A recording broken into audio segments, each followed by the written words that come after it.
Hello, my name is Emerson Henkel, and this is a presentation on how to keep a presentation interesting. We've all been in a Zoom where we wanted to browse our phone, play a game, maybe even go to sleep.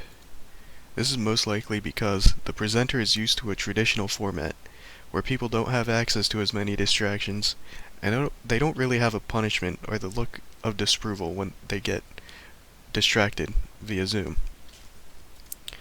Today, I'm going to talk about how to keep your audience engaged and how to prevent your audience from dozing off or going to do different tasks.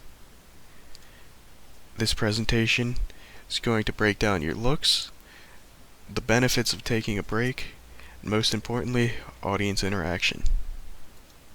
First is your looks. This can be broken down into two different categories. The first is your personal appearance. This is thing like how you dress, your background, your makeup, your hair. The second is the appearance of slides, what you put in them, how they look.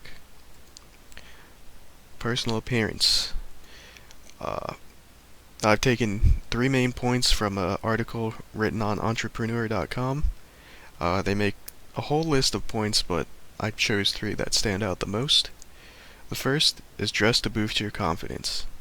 This is something that can give you the extra motivation and energy when you need it the most trying to broadcast a message.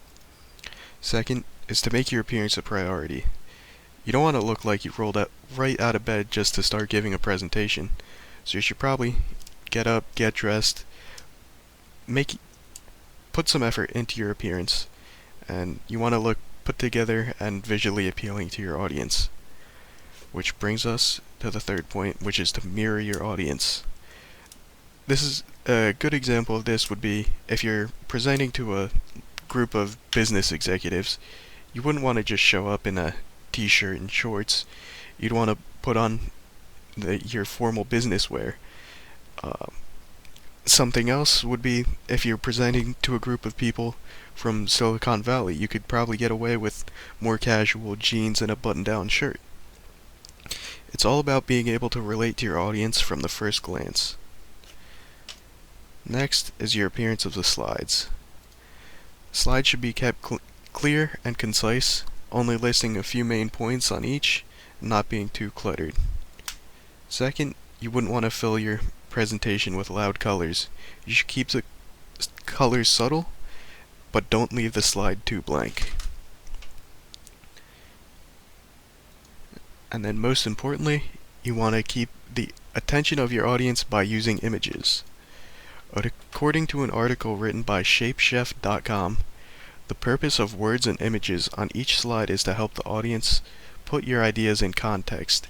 If you present them with too many words or too many images, they'll be examining your slides instead of listening to your verbal presentation.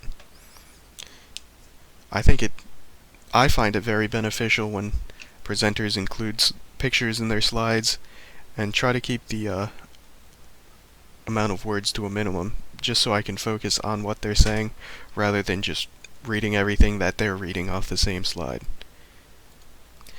Then my next main point would be to take a break. This can be beneficial in 2 different ways.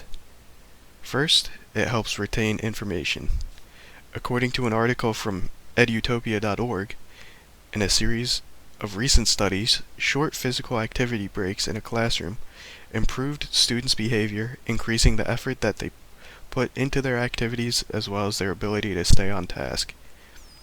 This can be broadened not only to apply to classrooms, but also to a large-scale presentation. But rather than going outside and playing for a few minutes, it would be something like getting up just to stretch your legs, get a water break, go to the bathroom, and it helps digest the information that you just processed.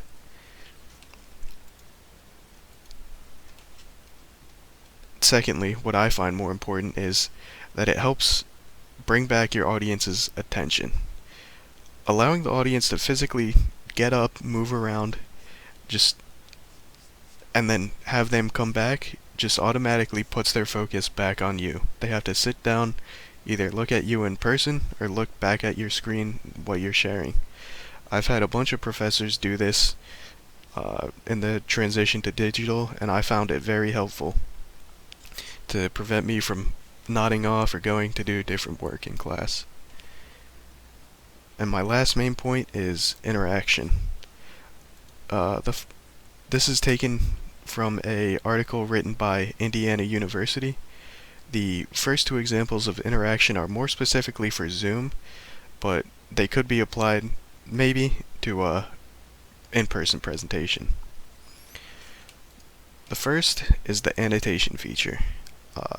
This allows the audience to use pens and draw on the screen, and it might be good use for something like a tally or a poll, or even just have the audience make comments on certain ideas.